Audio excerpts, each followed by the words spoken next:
Good evening, everybody. Thank you so much for listening. This is Hunter here, and this is not only a special occasion because we're doing a review for Captain America Civil War, but it is our own Scott Big Stud Nearman's birthday today. So, Scott, happy birthday, sir. Happy Hey, birthday. oh, you guys are too kind. So, what did you get for your birthday? You get yourself anything like super cool? You treat yourself? Or... Just to hear your voice is enough of a gift for me. Oh, you charmer. I see why. And of course, O'Neill. Oh, you're such a charmer. I'm very generous. God, is that Even on my birthday, dish it out. don't fall for that Midwestern charm, Colin. That's how he gets everybody. Yep. That and the potatoes, man. Yep, that's right. That right. Big old potato sack. But anyways, You ever ate a baked potato in the nude? But guys, so as I said at the top of the top of the audio, this is a spoiler review for Captain America: Civil War. So we're going over anything and everything. So if you haven't seen it, please, for the love of God, don't listen to this unless you just want to hear what we thought of it. And I'm just gonna say right now, man, there is so much to enjoy in this movie. Scott just got out of it like 10 minutes ago, so Scott is coming from the freshest perspective. So, birthday boy, I'm gonna kind of ask you here to kind of go take us through the plot as far as what happened here. Yeah, so you got these guys, and they're pretty good. They call them the good guys.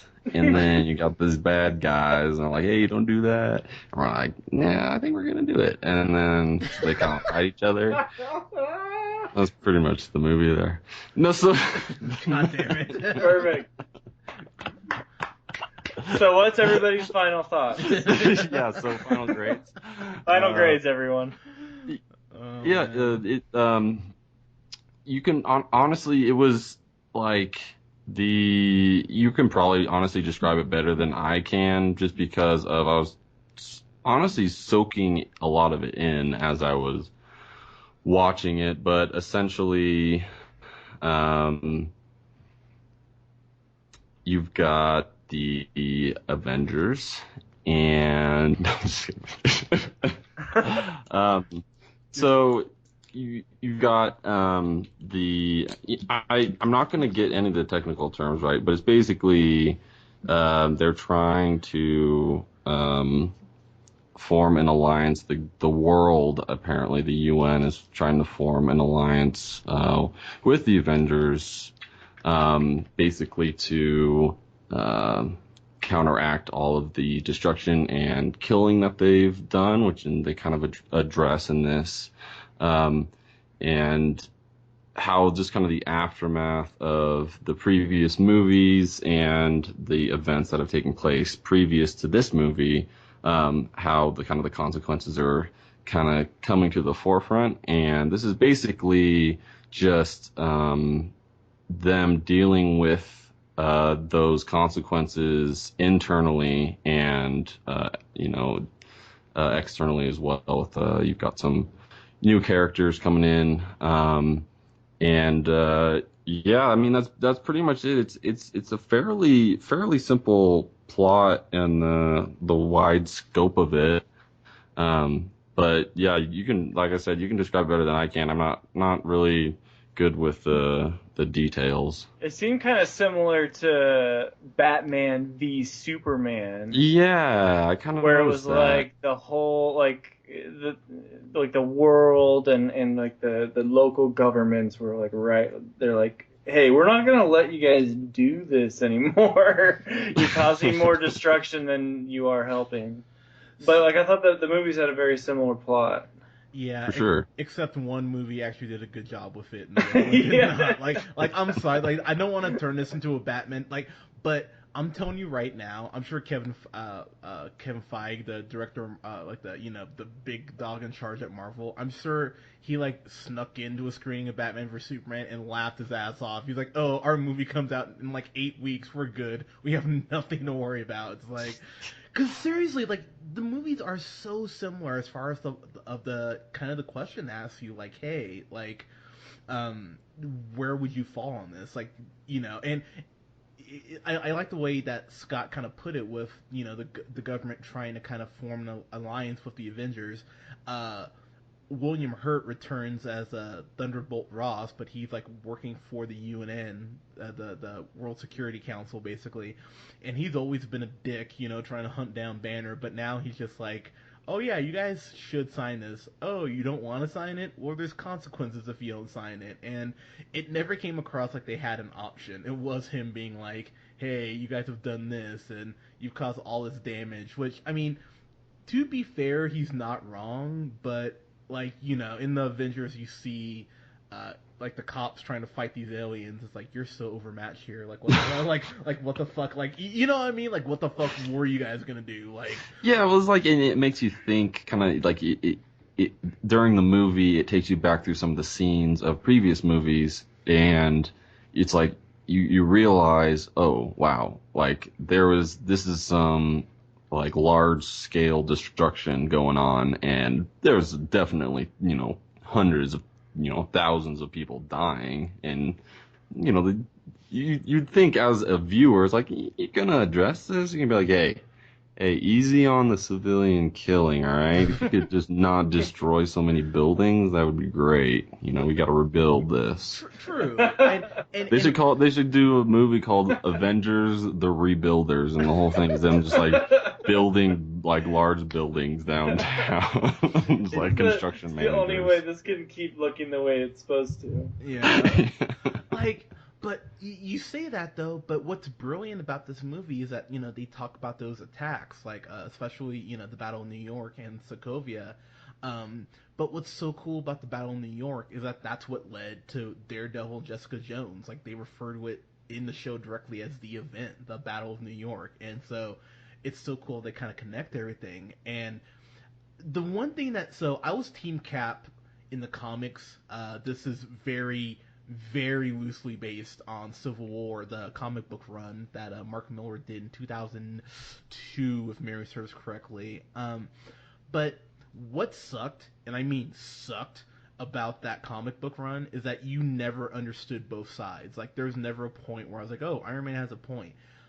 At least watching this movie, I totally understood where he was coming from, and while I never went to his side, I at least understood why he took the stance he did. And the thing that killed me about Batman v Superman, again, sorry, was that Superman never got his say. He never got to say why, what he's doing wasn't wrong. This movie attacks attacks both sides of the issue from multiple angles and gives you multiple viewpoints while letting you know why each person falls where they do. And I thought they did a great job of it. Colin, kind of your first thoughts here. Yeah, I always get really excited when I'm going into a superhero movie and I'm like, oh my god, they're going to introduce new superheroes. And they introduced a couple, like, new ones in this one, and I was really excited for that. And I remember when Black Panther first just plops down, and I'm going to defer to you, Hunter, because you really like Black Panther. Yes, sir. But I mean, like, I was so pumped, like, that, like, exhilarated me. I was like, oh man, like, this is going to be a badass scene. And of course, it was. What did you think about Black Panther? Okay, so Black Panther, again, the first superhero in comic book history to get his own run, his own comic book. He was introduced originally in Fantastic Four, back in the 60s. It makes me so happy what they did with him. They made him look like a bad ass. He looked amazing. Even the accent, like the African accent he was using, and even the way he spoke, his dialect was so what I would imagine from a Black Panther. Chadwick Boseman, of course, played Jackie Robinson in 42, and James Brown in Get On Up. he's a hell of an actor, and he committed clearly to this shit.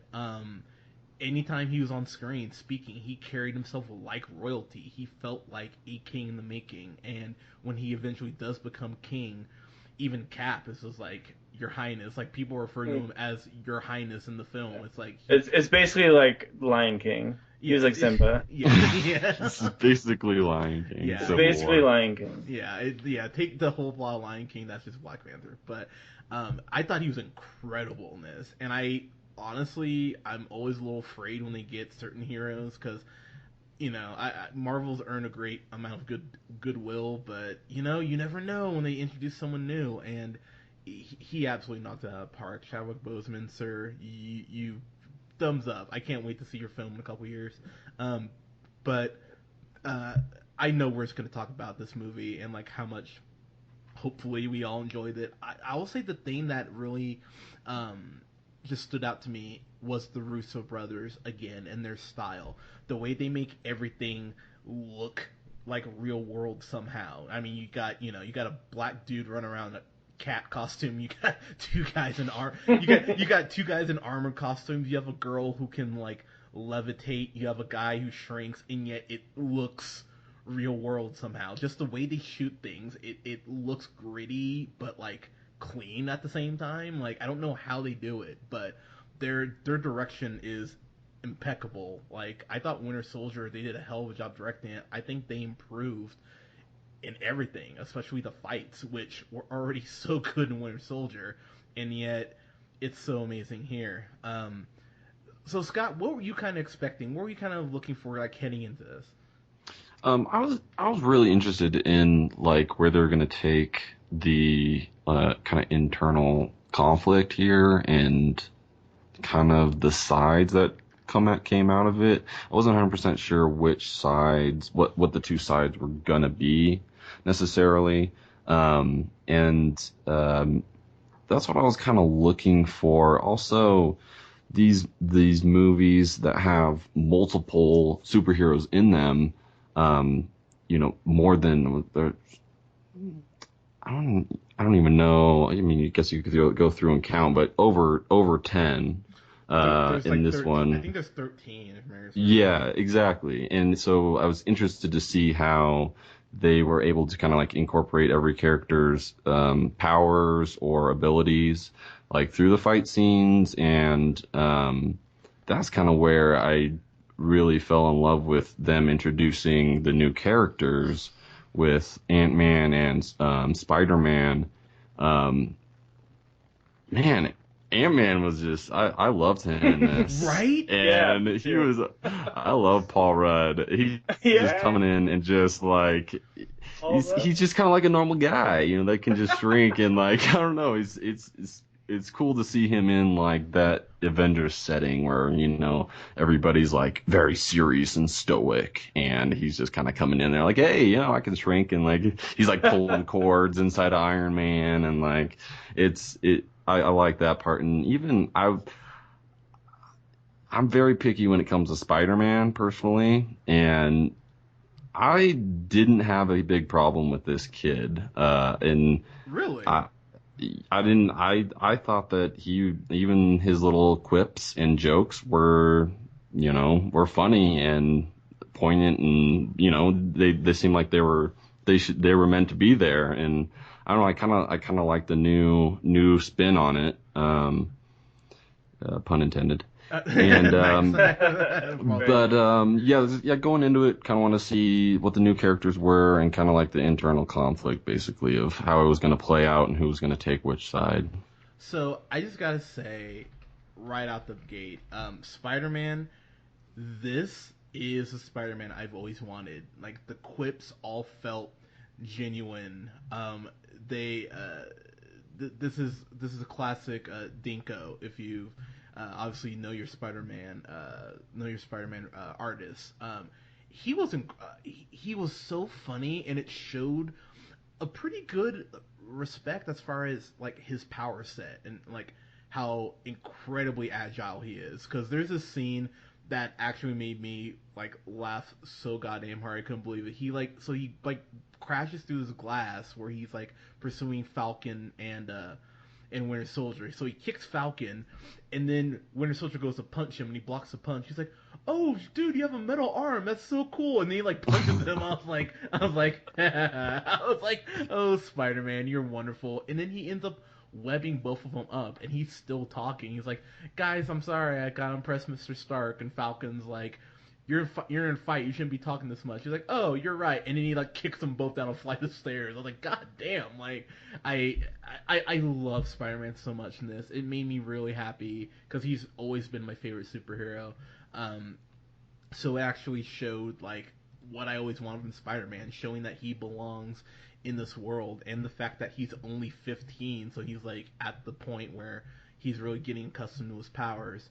Um, I loved Robert Downey Jr.'s interactions with him, especially the first initial scene where he meets him at his house.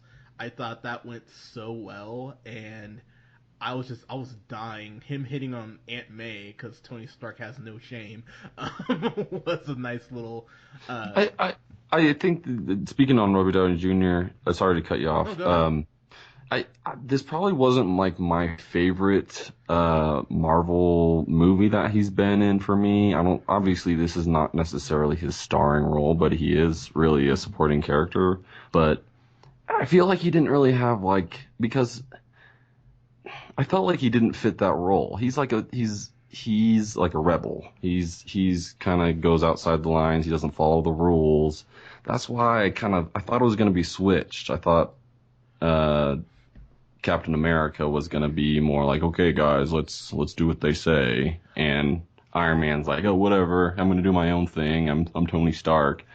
But I didn't really see him. I kind of wanted him to be a little more snarky and like, you know what I mean? Like kind of like his previous movies where he's kind of a bit of a loner, and I don't know. It just seemed like he played by the rules a lot in this one. Well, so let me kind of jump in here before Colin gives us his thoughts. So I agree with you to an extent. I was kind of just like, how are they going to pull this off? But then when they gotta go into like where him and Pepper are at, and the fact that, and then the fact that scene with the mom who came up to him was just heartbreaking. I was like, God damn! Like I was sitting there like, this is uncomfortable. And then it made me think, what would you do in that situation? Like, what could you possibly do in that situation? You just have to, sit there and take it basically, which he does. But it's hard to watch, and so it never felt like he was like playing ball because he wanted to. He was playing ball because he felt like he needed to, and that always came across for me, at least in his arguments. I love the line the Vision dropped that kind of completely encompassed their stance, where he says, we have superpowers, but when paraphrasing obviously, but saying that there's always going to be challenges to new things, and the fact that we're superpowered, there's always going to be something there to challenge that. There has to be. And I was like, God damn, that's a really good point. So, like, are we a cause of that? So is he Jarvis? He's the like reincarnation of Jarvis, basically, right? Yeah, so they said that they Okay. uploaded Jarvis's matrix into the body in Agent Oh, of Ultron. okay. So, That's right. But yeah, Colin, sir, jump back in here. What did you kind of think about the sides as far as like why each person was fighting for what? Yeah, I mean, it's true. Scott makes a lot of good points when he's talking about how both characters have acted previously. It doesn't make any sense that they would act in this way, given these two roles were up for grabs. Like, if one's, being the one that's, lobbying for let's do what the government says, and then the other one you would think that's Captain America. You would think Iron Man's the other guy, like, he's Mr. Capitalism, private enterprise, like I'm gonna do whatever I want type of dude, right? So yeah, it is interesting to see like the roles kind of reversed. I think it was probably done intentionally to make Iron Man, like, you have to make him a villain somehow, so just like make him do the opposite of what everyone wants him to do, and everyone's like, I don't like what he's doing. It's not what I'm used to seeing him do the other thing. But I mean, he did it in the comic too, and like in the comic, like I said, I don't think they explained it well at all, because I felt that the whole time reading the comic, I'm like, you wouldn't work for the government. This is crap. But in this movie when he has that interaction with the mom, and then it kind of like ties it back into how he stopped working, selling his weapons to the government and everything. You're like, well, like in that sense, because he has caused damage, and because of Age of Ultron, which I think was kind of the breaking point. I think that's the big switch that they used to justify it, and I'll tie it kind of back to Cap here in a second, but I think that's exactly why he's like, we need to be reined in, because he saw what happened with Ultron. He's like, shit, that was like all me and Banner. Like, I need to be reined in, so we need to be reined in. And then as far as Captain America going against the government now, after Shield fell, and finding out that it was Hydra, like with Winter Soldier, I totally understood why Cap would be like, I'm not signing shit, because that's exactly how I felt. Like, I worked for you guys, you fished me out of the water, I was in the big ice cube chilling, and you brought me back, and then you screw me. It's like, why would I want to, work for you? And so it made a lot of sense to me. I go back to that line that Cap dropped in Age of Ultron.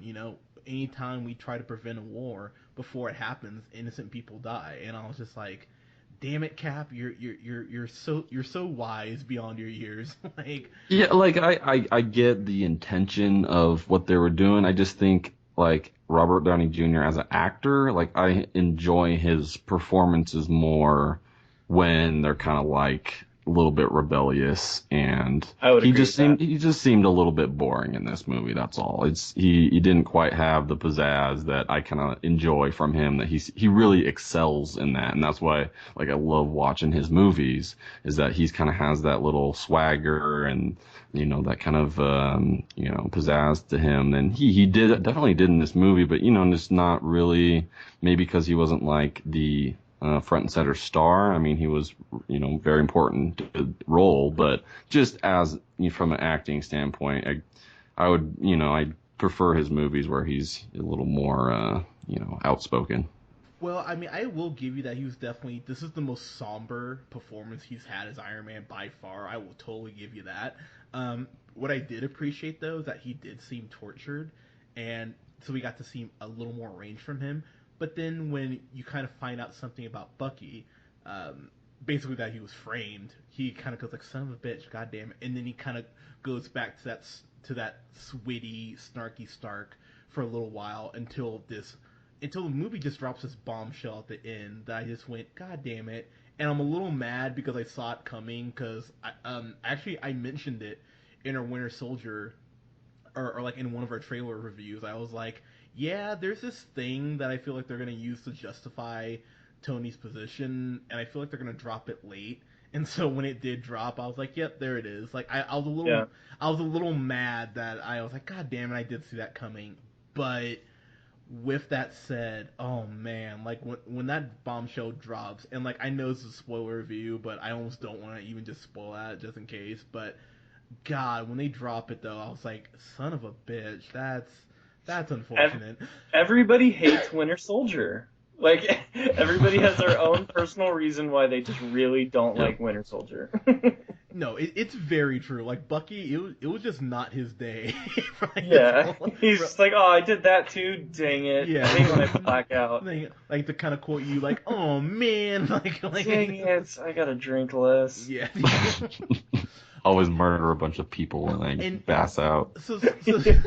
so speaking of the Winter Soldier, Sebastian Stan, he got to actually show some range in this movie, because like the Winter Soldier, he's just robotic, like, because that's his pure intent. Definitely. But this movie got to show, like, look, like, very similar, and God, Marvel is getting almost disturbingly good at this, because between Jessica Jones and this, like, there are just some bleak things that Marvel puts out there, like, oh, if you get tortured, your life is just always gonna be shit. Sorry. Like, they really showed, like, how he was just like, I don't know what's going on, like, help me. I felt so bad for him. There's this amazing fight scene, kind of early on in the movie, where Winter Soldier escapes custody, and he goes hand to hand with Iron Man, and the point where you see it in the trailer where he goes to shoot Stark in the face point blank, and the glove stops it. I was like, God, I was like, Christ, like, even still knowing it was coming, I was like, geez. And then he just backhands him, takes down Sharon Carter, puts her through a table, which was just vicious, and then was about to choke like Black Widow out, like kill her, and then Black Panther shows up, and I was just like, oh, movie, like you're making me so happy right now. like That was a great retelling of that scene, by the way. thanks, Yeah, man. very Like, nice. and then it leads to a surprisingly awesome. Now, if there is a complaint from technical standpoint, there was a point where it seemed like they were just running kind of like a little faster, but then they're like out. Yeah, but yeah. then, Let's address this for a second here. They were running, three of them. So Black Panther, Yeah, that's true. Captain America, and sorry, who else? Bucky. They were all running past cars on the freeway, right? I was like, wait a second. I didn't know Cap had like super like running strength. Well, okay, so I mean, Does he? And is they that one of his they certainly never explained Black Panther being able to run that fast, did they? Well, Black Panther, like they will touch on that in his origin story, but he's super enhanced, so he does have like super endurance and all these other things. But I mean, super kitty. yeah, he's a super kitty. Basically. He's like basically a big old cat. I get that. Like, yeah. I couldn't get that out of my head when I was watching it. I was like, he's just a big cat. Yeah, he's just a big old cat. Like, if there was a scene where they were all talking and he was just like sitting on the ground, like scratching behind his ear and purring, like I would have died. I would have been like, oh my god, Just like cleaning himself. the cat.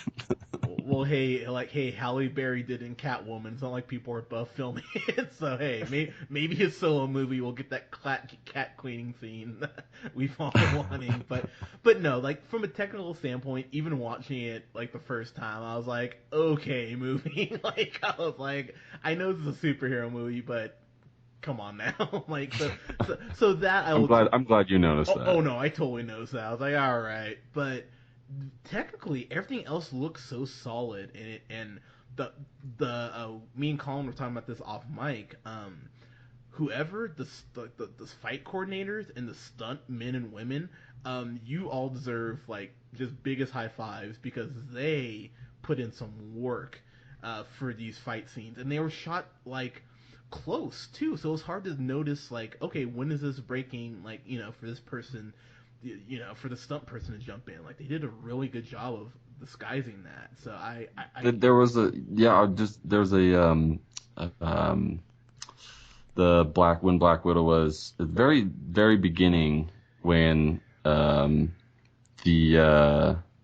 sorry here, let me see, when Black Widow was fighting, there was like a multiple scenes where the camera was like positioned just so to where all you saw was like her hair kind of like in front of her face, and as they were like fighting, it was just very seamless, and like it's like how I feel like Zack Snyder needs to call up some of these people and be like, hey, where were you in my movie? Like, who did he hire? Like these action scenes are spot on. Like they are all so well done. Yeah, they're amazing.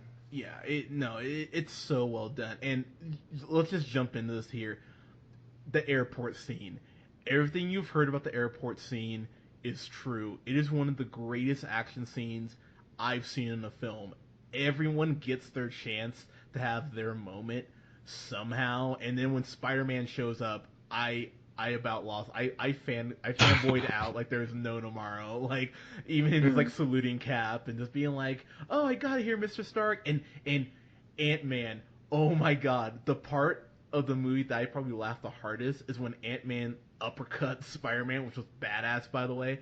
And then he gets Cap's shield back. He's like, "I believe this is yours, Captain America." I was laughing to the point I couldn't get air in because I was just like, Paul Rudd is such a fanboy right now, and I love it so much. Like, okay, Colin, talk about the airport scene because I'm just gonna rant. Oh yeah, I mean, so basically, like the coolest thing about the airport scene is you get to see Spider-Man now fighting with like half the Avengers and this new cast of characters. It's awesome. I loved the way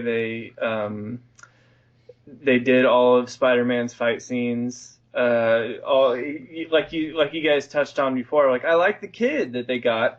he's doing like voice acting at this point, basically, because it's like a CGI or whatever it is that they're doing, but it looks pretty seamless. And it's really cool. And he's good. He's got his little like remarks and stuff that are like authentic. It doesn't feel like forced. Like you're just trying to get Spider-Man into the movie. Yeah, it's the Ant-Man becomes huge. That's the coolest part. Giant Man, yeah. Yeah, Giant Man. I mean, once he starts doing that, it's just like hilarious that like Paul Rudd, he's just like, this is the first time I've done this, and he's just like a giant Paul Rudd in the middle of like a Marvel like blockbuster summer movie. I was like, this is amazing. I loved it. No, and that's straight from the comics too. Is him being able to become Giant Man. So I was shocked that they even brought that in. I was like, what the fuck? I was like, that's amazing. And Spider-Man making the Empire Strikes Back reference that he did, I was like, that's just another little nerd thing that I'm just like, oh, movie, like why are you making me so happy? And dude, Captain America, like this is his movie, and we haven't talked about him yet. The first opening fight sequence, he kicks a truck into a guy. He throws his shield, breaks this guy's chest, clearly, because as hard as he threw it, there's no way he didn't. And then he runs up a truck and drop kicks a guy so he bounces off a wall. It's like, I love Captain America so goddamn much. Like he's just brutal. No, he's brutal as like hell. He kills people, but like it's with like a wink. Like they'll be okay. Yeah, it's like he like flashes his smile and it twinkles. Yeah. He like throws his like you said, he just like shatters that guy's like thorax. Yeah. He's like bleeding internally until he dies, and he just like winks at you, gives a smile. He's like USA. Yeah. Like, yay, Captain America, yeah. No, it's totally true though. I mean, he's not. But the thing I love about Captain America is that he's a soldier. So it is like, okay, like you're trying to kill people. Well, I'm gonna kill you first, and it's just like, sorry, like shouldn't have been here. Like, but man, like his fight choreography. I mean, because he has a couple fight scenes early on with Bucky, and the fight scene between him and Stark at the end of the movie that you've seen a little bits of pieces of in the trailer. You want to talk about brutal? Oh my god, it was insanely brutal. Like hand to hand, it was vicious. Like surprisingly so, actually, for this movie. I was like, they did not hold back. I mean, everyone is bloody and hurt by the end of the movie. It was just like, wow, okay. Like I love that this movie is going there so early. Outside of that, man, there's so much here to love. Black Panther was amazing, and this movie kept making me jump back and forth. I was just like, I don't know who I like. I get why everyone's on everyone's side.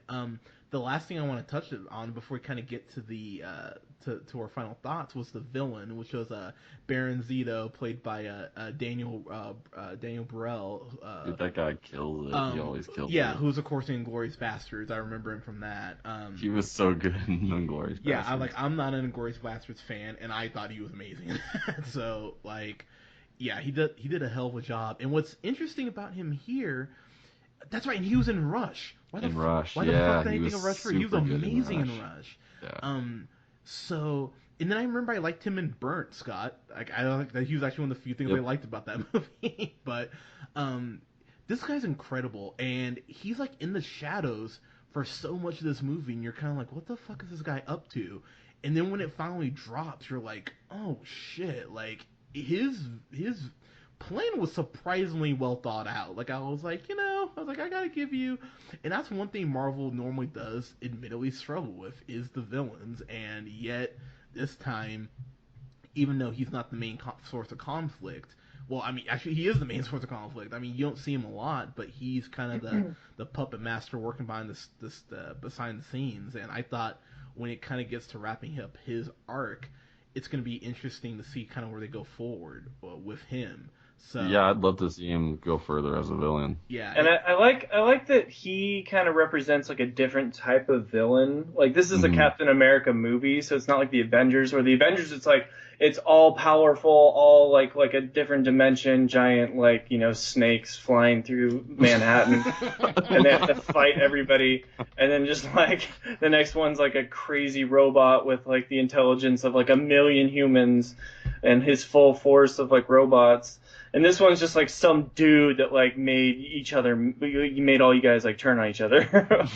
Yeah. Like yeah. he's just like some like spy, and like that's like I like the way that this storyline like played out. That being the case, like he just really like dug to the like the middle of like the entire team and just split them apart. You, It was smart. I don't know if you thought this, Scott. I was thinking with his arc, it reminded me so much of that Twilight Zone episode, the Miracle on 30 the massacre or whatever on 34th Street. That movie, that episode with the aliens like plant the thought like, hey, there's an alien amongst you, and everyone Yeah. goes crazy.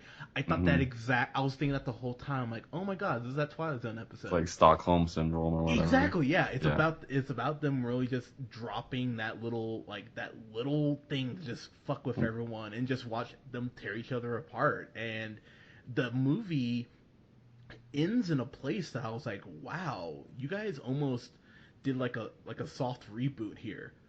Like it was kind of like I think it was fifth season of Archer where he's not even an agent anymore. I was kind of like, wait, what? Like, I mean, it felt like a soft reboot. I like that Archer reference you threw in there. Thanks. And like, I mean, it felt like a soft reboot for going forward. And then with Doctor Strange and Guardians 2 out next year, I mean, there's a lot that they can do going forward. Jumping in here to kind of final thoughts, the two post-credit sequences are both so important. It made me so happy. The first one showing a brief glimpse of Wakanda and Bucky going back under. That just opens up Wakanda to be opened up to the world. And I'm telling you right now, there will be a goddamn Infinity Stone in that Black Panther movie. I'm calling it right now. Um, but Boom. yep. But man, like if I couldn't be more excited for Black Panther movie, this movie sold me on Black Panther like I didn't, not like I needed to be. And then we get a new Spider-Man movie next year, and you're pumped for his movie after watching this. And then the fact that they showed the new Spider-Man logo, like that's straight out of the comics. That belt, that projection that he has, he uses it like as like a flashlight sometimes. So I love that reference immediately. This movie has so much going for it.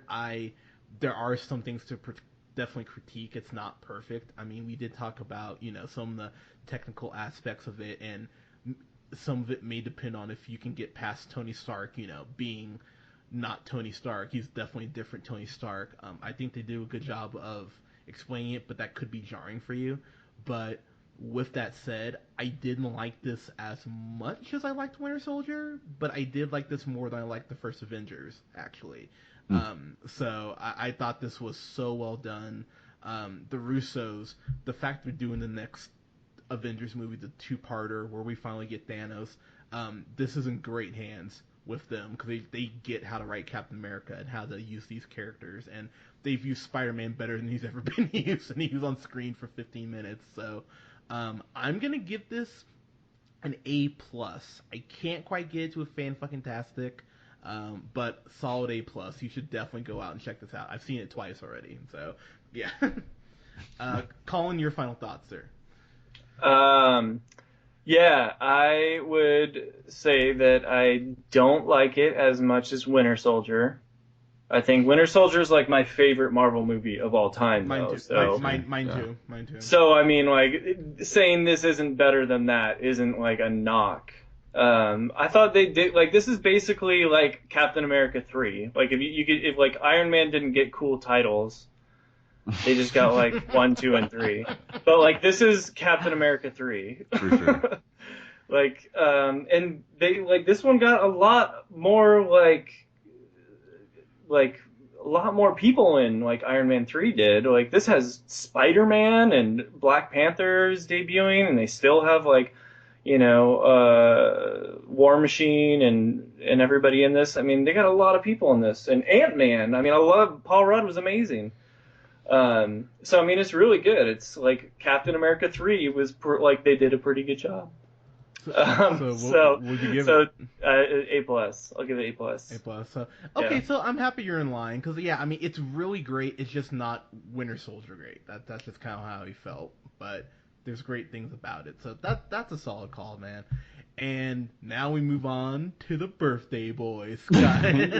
Scott, your thoughts, man? Marvel to me just continues to set the bar for action movies. Like they've got the formula, they've got the right people, they've got the right stunts and the action, and they can.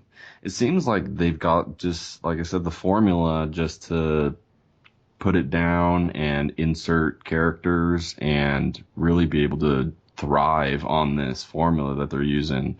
And I love it. I love the action. Like it didn't make me hungry for more, like Batman v Superman did, or it didn't feel like I needed to be more realistic. They really played through all of these fight scenes. They didn't short sell any of them. But I did have, like, not necessarily gripes, but one of the things that I noticed that I didn't really get quite into this movie as I have in previous ones. And I think part of the reason is that I'm used to the Avengers movies, kind of like Colin was talking about, where they're like huge scale. You have these monsters and other dimensions and huge fight scenes, destroying buildings. And this is like kind of, I think I was sort of expecting that a little bit, and I was a little bit underwhelmed in that way because the main fight scene, right, is the airport. And I just was, for some reason, because it was the basically the good guys versus the good guys, I sort of knew that, like, nothing bad was going to happen to them. Like, I had a feeling that, like, okay, some of these bad guys aren't going to kill the other bad guys. They're just kind of like going to have fisticuffs, basically. And I just wasn't like, I don't know, I wasn't into it like it was like Winter Soldier. And I totally agree with you guys that it set the bar so high. I think that's one of the, probably the best action movie I've seen, and might be the best I've ever seen. So it's hard to match that, but I just wasn't into that big fight scene like I really wanted to be. It was excellent. It was very well done. It looked sexy. You look sexy. But it just, oh, thanks. But it just, I for some reason, I'm interested to hear what you guys think about this, but I knew nothing bad was going to happen, so I feel like I wasn't on the edge of my seat as much. It was more just kind of to watch them fight each other and be like, oh, that was cool that he did that, and like, oh, we saw Spider-Man use his powers here and Ant-Man use his powers here, and kind of to see everybody showcase a little bit, but it wasn't really like on the edge of my seat. It was more just like, oh, wow, this is a badass fight scene. So that was my only negative about this movie. And the other thing, I'm sorry, it's way too long. Like they could have cut out there's lots of talking. The first hour or so is pretty slow. If you cut out those few fight scenes in the kind of near the beginning. But those are really my only two gripes. But yeah, I give this one an A. I really, really liked it. And, but there's just certain moments I wasn't totally into it, and that's why I couldn't give it a full fantastic. Well, see, I loved it. I loved it. That was a Scott birthday special for you. Boom. Well, I will say, I was expecting Cap to die at the end of this. Oh, really? I was really sitting there. I'm like, oh man, I was like, it's coming. It's totally gonna happen. I love the fight scene between him and Crossbones in the beginning. Got the hand to hand. So good. Whenever Cap is doing a hand to hand, it's just wonderful. And there's that point where Tony Stark's computer Friday practically screams at him when he's getting his ass kicked. He's like, "You can't beat him hand to hand. Stop doing that." And I'm like, he's right though. You can't beat fucking Captain America in hand to hand combat. And then Stark starts laying in. It's like, oh my god. But the thing with Rhodey being like, I'm very like, he should be dead. Let's just get that out of the way, because if you fall from that hot, like, come on, really. But the fact that the movie's like, look, his spine is like super fucked up, and like he's gonna be paralyzed regardless. It's like, wow, that actually. So it's gonna be interesting to kind of see for Tony where he goes from there, and then the fact that they kind of alluded to it, but they didn't come right out and say it. I don't think Iron Man knows that Vision was the one that shot Rhodey, so I'm curious if that's how that may factor into to him losing the stone somehow, because Thanos has to get it. So I'm curious if they'll revisit that, kind of like they did with Tony's parents dying. So, but yeah, I don't know, man. Like I said, Winter Soldier, I just rewatched the first couple Captain America movies to get ready for this. Winter Soldier is still Marvel's best movie, but this sets up two new heroes and makes Ant-Man look like a badass and works pretty much on every other level. So to you it did kind of feel like a bit of a setup movie, and slightly like there was part of it that was a little bit of a like setups to other. I mean, I guess they're constantly doing that, but like they are, yeah. Like you have Black Panther and Spider-Man and Ant-Man, and it's just kind of like they were more setting up, like you said, like I feel like if like at the end, towards the end when spoiler, Cap kind of just, well, I wouldn't say owns, but he defeats Iron Man towards the end and has his fucking shield right in his chest. I was like, if Iron Man dies right now, this is gonna be crazy. But there wasn't just like that gut punch, you know what I mean? Like, Colin, do you get what I'm saying? Did you feel like that? Like there wasn't like an emotional like tie into this one? Yeah, I mean, like, man, when you're watching Winter Soldier, and I mean, there was the one gut punch where Iron Man's finding out that like his parents for sure, were killed by okay, Winter yeah, Soldier. definitely. That was probably the one that's kind of, you could throw down that realm. But yeah, I mean, I think that the one thing I thought about this movie was like, this wasn't like as true of a Captain America movie. This was more of like an ensemble cast movie again. I mean, it was basically like Marvel Civil War. You could actually take you could take the Captain America name off of it. Like, he's in it, but he's like in it as much as like Iron Man or Black Panther or anybody else, really. But I mean, he does end up, like, the storyline does flow through him and his relationship with Bucky and how everyone like hates Bucky, and he's like, no, dude, like, Bucky's cool. Like, I'm gonna protect him. He's cool. He's a cool bro. Come on. Yeah, he's like, he's a chill dude, guys. Like, stop trying to kill him. He's like, but he keeps like blacking out and trying to kill like America. Like, yeah, I know. Yeah, it's like it's a character flaw. We get it, but yeah, but he's Bucky, man. Like, leave him alone. See, I mean, Scott, I will disagree with you because I thought there were little gut punches along the way. Like, I liked seeing the Vision. By the way, the Vision trying to dress like a person was absolutely hilarious to me. That was just a joke that was like subtle. That was like, like that constantly gave me a good little chuckle. But seeing him and Wanda work off each other, if they go with it where they go in the comics, which it looks like they're going to, kind of setting up their romance. When she gets rid of the Vision and fucking like Mortal Kombat sends him to like 8 floors, I was like Jesus. I was like, okay, like. But you know that she wouldn't kill him. Like, you know that there was never a suspense that he was gonna die. Like, I feel like there was none of the superheroes throughout this movie. You're like, oh no, is he gonna live? Is he gonna, like, is he gonna come out of this? Is he gonna pull through? Like, there was a little bit when they were fighting each other, and the villain character there, let's see, what is his name? Zemo. Yeah.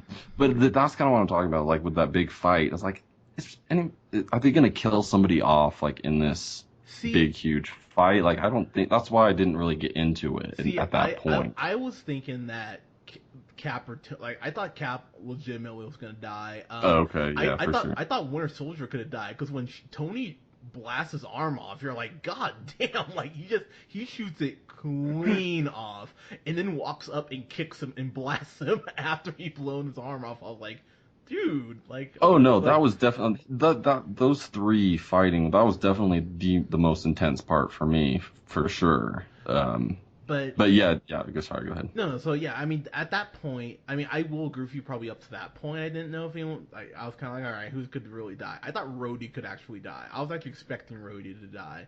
And I thought that Cap could have actually gotten killed. Especially after he drops the shield. Oh my god. Okay, sorry. By the way, after Tony Stark makes the most dick comment, he's like, "You didn't earn that shield. My dad made you that shield." You should have ran up and broken that fucking reactor. I'm like, what an asshole. Like, it was like the most dick last line. Like that's like something that like a mad ex says to you, like, "Oh yeah, your parents don't love you. Okay, bye." Like it's like that last lingering, like, you know what I mean? Though, like it's like that last, like, what the fuck? Why would you say that? Your dad's poor. Yeah. Yeah, your dad cheating on your mom. Tony Stark's kind of a dick. Yeah, like it was, like it really was kind of just that line. I was like, there was no reason to say that, but he drops his shield. So I left the movie with that gut punch of just being like, wow, they're still split. Like this movie resolves itself, but it doesn't resolve them. Like it still feels like shit. They're gonna be separate for a while, which is cool. Yeah. But I hope they can like find it like in themselves to join back together to defeat Thanos. No, you're crazy, man. Yeah, no, you don't think they could do that? No way. What? Oh man, we'll just have to watch and find out. Yeah, we'll see. yeah, and that was cute. Yeah, all right, fine. They might find the strength to form back together someday, but yeah, I mean, but this is fantastic. It really is a really good film. What I will say, just in closing here, so this movie has already made, I have the number here, it's already made $678.3 million worldwide. Like, that's ridiculous, and it brought in 181.7 million this opening weekend. So it only trails the first two Avengers movies for the biggest like Disney opening ever, and it's the 5th largest debut in history. Jeez, that's ridiculous. Behind the following films: Star Wars: Force Awakens, Jurassic World, and both Avengers movies. Like Oh boy. that's all it's trailing. So Marvel's happy with this, I guarantee. Yeah, Disney is too. Yeah, Disney's fucking Disney is raking it. Disney is going to just like, we're gonna be the United States of Disney. I think we might already be the United States. Yeah. Well, hey, we were talking about off mic. Jungle Book has already made 700 million worldwide, and so has Zootopia. So 700 million. Yep, both movies. Ooh. No, I could see. I like Zootopia. But Jungle Book is surprising. Like, really, people love the Jungle Book that much, apparently. Well, I think that's more tugging on your heartstrings of the older movies, I bet. Yeah, classic nostalgia. But guys, let us know what you thought of Civil War. I would love to get your guys' thoughts on it. You can follow us here on SoundCloud at The Real Pineapple 775, and please like us on Facebook at The Real Pineapple. You can follow yours truly on the Twitter at JHunterRealPineapple. You can follow Colin on Twitter at The Real O'Neill. And you can follow the beautiful birthday boy Scott here on Twitter at And the first. Guys, thank you so much. This upcoming week we'll have reviews for the 5th wave. Woo! And don't sound too happy, Scott. And Daredevil season 1 and 2. Thank you so much, guys. We'll talk to you soon. Peace. Bye.